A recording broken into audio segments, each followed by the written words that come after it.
With drama surrounding a recent passing and more, this is Pro Wrestling Central. My name is John, and you're watching the Wrestling Report.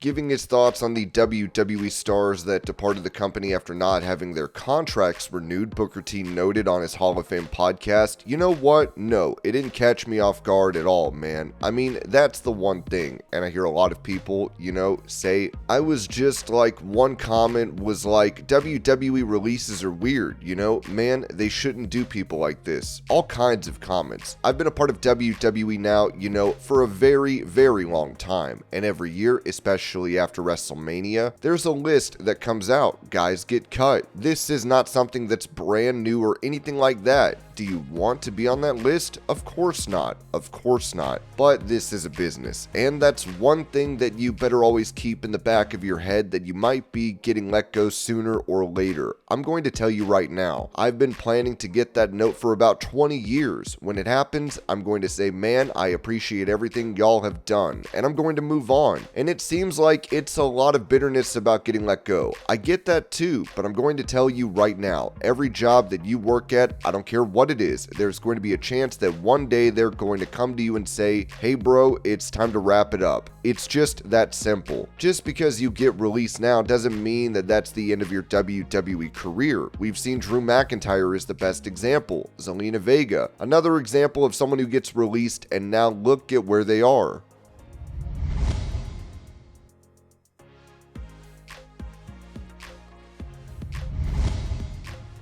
At WrestleMania 41, Steve Austin would crash his ATV into the barricade, where a fan at ringside could be seen falling down. While there were concerns of a lawsuit, an update has been provided by Sean Ross Sapp during a Fightful Select Q&A. I was told that we would likely not hear anything about that again unless a lawsuit is filed. Assuming WWE took care of the situation, it would almost certainly come with a non-disclosure. If they provided her any sort of monetary or benefit as a result of that situation, they almost certainly would have mandated an NDA.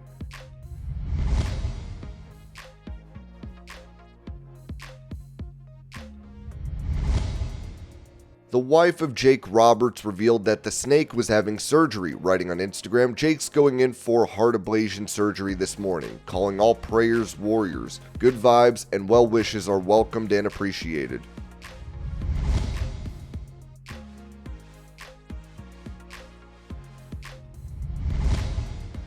When it comes to the future of WWE house shows, Ringside News wrote that TKO president Mark Shapiro has hinted that WWE could be scaling back on house shows even further in the near future. During the JP Morgan conference on May 13, 2025, Shapiro emphasized that the focus will remain on producing high-quality premium live events and major TV shows, potentially at the expense of smaller, non-televised events. Shapiro also defended TKO's decision to reduce WWE's yearly live events to around 200, a drastic 75% cut from the 300 events WWE used to run annually. He noted that the decision wasn't solely driven by profit margins, pointing out that WWE already has a strong, established following. Shapiro added that 200 events is a good number to maintain, but the company may continue to trim the schedule even further to align with TKO's strategy of prioritizing marquee shows. The move aligns with WWE's ongoing strategy of streamlining its live event schedule under TKO management. House shows have already been reduced significantly in 2025, with WWE prioritizing major market appearances and international tours over smaller, localized events. Shapiro's comments suggest that WWE could be looking to limit house shows even more, a decision that would impact both talent schedules and the company's live event revenue stream. This potential reduction comes as WWE continues to emphasize high-impact, storyline-driven PLEs with fewer matches, aiming to make every televised event feel significant.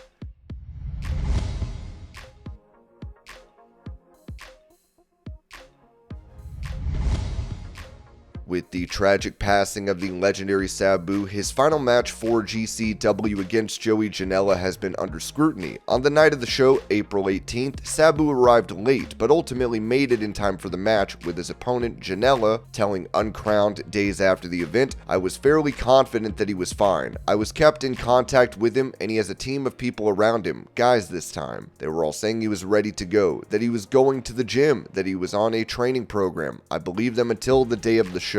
Then 2 hours before, I get a call. Sabu can't walk. We are an hour into the show, and I said, just get Sabu here. So they gave him something called Kratom. You can buy it at a smoke shop or something. It's like a legal opiate or something. They said, he's hopping on the bed, he's hopping off the bed, and we're going to get him to the show. So he shows up 2 hours into the show. Sabu was on a different planet. Everyone in the backstage was like, what the hell? Is this match going to happen? And my God, did it happen. In the match, Sabu would be thrown into a table on the barbed wire ropes as the legend fell out of the ring, smacking his head on the concrete floor. Janela said he was definitely out cold. He was done. They were telling me there was no way. The refs were communicating to me that there's no way he's continuing this match. Later, Fightful Select said this about GCW owner Brett Lauderdale being unhappy with Janela's comments. We're told that GCW was frustrated, embarrassed, and humiliated by the interview itself. Brett Lauderdale did speak to Joey Janela about the interview and situation, but we're not sure what came of it. Lauderdale then released a statement. As a rule, I try not to respond to every claim made on social media, but sometimes I need to speak up and get on the record. When I received word of Sabu's passing on Sunday, I was devastated. I've known Sabu personally for almost 20 years and been in constant contact with him for the last 2 years. We were friends, and I cared about him and had and have deep respect for him. In the months leading up to the match, I told him repeatedly how much I believed in him and how excited I was for him to finally get his flowers and be celebrated the way he had earned and deserved. He was both nervous and excited, but determined to give the fans one last extreme performance to remember. Any suggestion that I or GCW or Joey Janela forced him to do this match, supplied him with substances, or somehow caused his death is irresponsible, disingenuous, hurtful, and false. It's upsetting and discouraging to see people so eager to cast judgment without knowledge of the facts. I would never knowingly put someone who I believed was a danger to themselves or others in the ring, and my track record shows this to be true. I have pulled people in a public and painful manner from big matches before, sometimes literal moments before a match was to begin, and I would do it again if I had to. I spoke to Sabu moments before the match, and he was Sabu. He was the same Sabu I had encountered in years past when I participated in his matches as a referee and later as a promoter. He was the same Sabu I met with the following day at WrestleCon, and the same Sabu that made multiple appearances on podcasts and at conventions in the weeks that followed. The truth is, Sabu lived a hard life both in and outside the ring. He was fearless and reckless, qualities that both endeared him to millions and made us worry about him at the same time. Decades of extreme took its toll, and no matter what we want to believe, nobody is immortal. While Sabu will live forever, Terry Brunk will not, and unfortunately his time has finally come. It's sad, and my heart goes out to his friends and family, and I join them in mourning his loss. I feel lucky and blessed to have known him, and I am proud to have been able to host his final match. Sabu was a legend, and his impact in our world was immeasurable. He will never be forgotten.